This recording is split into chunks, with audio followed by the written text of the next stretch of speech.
So ఈరోజు వాగ్దానముగా వాక్య ధ్యానాంశముగా పాత నిబంధనల గ్రంథంలోంచి ఒక మాట ధ్యానం చేద్దామండి. ద్వితీయోపదేశకాండము బుక్ ఆఫ్ 8వ అధ్యాయము 18వ వచనం, దాని రెండవ భాగం 18వ వచనం, చివరి ఆఖరి మాట, మీరు భాగ్యము సంపాదించుకున్నట్టుకే మీకు సామర్థ్యము కలుగు చేయవాడు ఆయనే.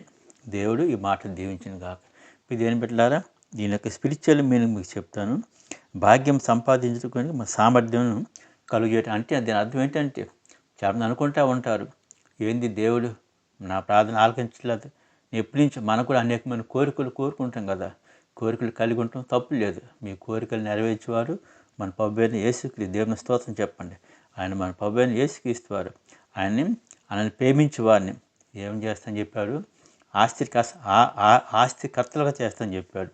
దేవుని ప్రేమించే వారిని దేవుడు ఎలా చేస్తాడు, ఆస్తికర్తలుగా చేస్తాడు. అంటే నువ్వు పేదవాడు చేసి దేవుడికి ఎప్పుడు ఇష్టం లేదు. నిన్ను భాగ్యవంతుడికి చేయాలని మన ప్రభువైన యేసుక్రీస్తు కోరిక.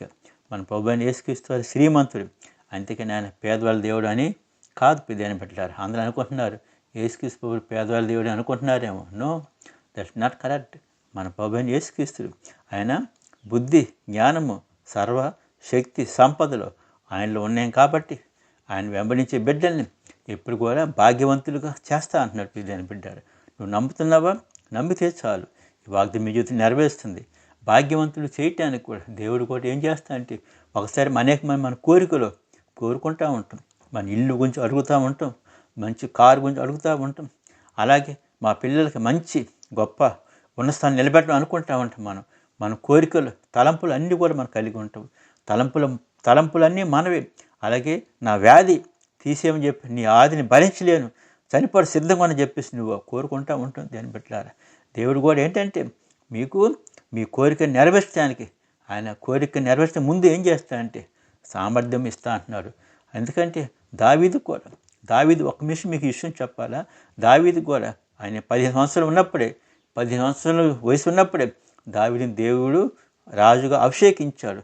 కానీ రాజుగా అవటానికి ఎన్ని రోజులు తెలుసు కదా, 15 సంవత్సరాలు దేవుడు ట్రైనింగ్ ఇచ్చాడు. దేని పెట్టారా, దేవుని స్తోత్రం చెప్పండి. అందువల్ల ఏంటంటే దావీదు అభిషేకం వేరు, రాజు అవటం వేరు. అభిషేకం ఇచ్చాడు, నువ్వు రాజు చేస్తని చెప్పేసి సమూయేలు ప్రవక్త ద్వారా దేవుడు అభిషేకించాడు. కానీ రాజు అవటానికి ఎన్ని సంవత్సరాలు వెయిట్ చేశాడు దావీదు? 15 సంవత్సరాలు వెయిట్ చేశాడు. మీరు దేని పెట్టారు, నీకు కూడా మీ అందరి జీవితాల్లో, నా చెల్లెమ్మలు, తమ్ముళ్ళు, అక్కలు, చెల్లెలు, అవ్వలు, తాతలు, బంధువులు, మిత్రులు, శత్రువులు అందరూ కూడా మీరు కోరికలు కలిగి ఉండాలి. ఆశగల పానం తుత్తుపరచువాడు మన ప్రభువైన యేసుక్రీస్తు. మీ కోరికల్ని నెరవేర్చడానికి ముందు ఏం చేసి దేవుడు మీకు సామర్థ్యాన్ని కలుగు చేస్తాడు. సామర్థ్యం కలుగు చేసిన మీకు ఇచ్చారనుకోండి, అవి మీరు నిలుపుకోవటం కష్టమవుతుంది. కాబట్టి ఇల్లు కొనుక్కునే సామర్థ్యం వచ్చేంత వరకు కూడా మీరు ఓపికతో దేవుడు పరీక్షిస్తాడు. ఎప్పుడైతే మీకు సామర్థ్యం వచ్చిన తర్వాత మీకు ఇల్లు ఇస్తాడు, మీకు మంచి కారు ఇస్తాడు, మీ పిల్లలకు మంచి చదువులు ఇస్తాడు. ఇంకేంటి, మీ యొక్క సమస్తమైన మీలో ఉన్న మీ యొక్క ప్రతి వ్యాధిని కూడా దేవుడు తీసివేస్తాడు. దేవుడు నమ్ముతున్నావా? నమ్మితే దేవుని యొక్క శక్తిని పొందుకుంటాడు. కాబట్టి దేవుడు మన ప్రభువైన యేసుక్రీస్తువారు ఆయన భాగ్యం కలుగు చేయడానికి మనకి సమస్త సామర్థ్యాన్ని మీకు ఇచ్చి భాగ్యం మీకు కలుగు చేస్తాడు. దేవుడు ఈ మాటను దీవించిన కాక. Amen. God bless you all.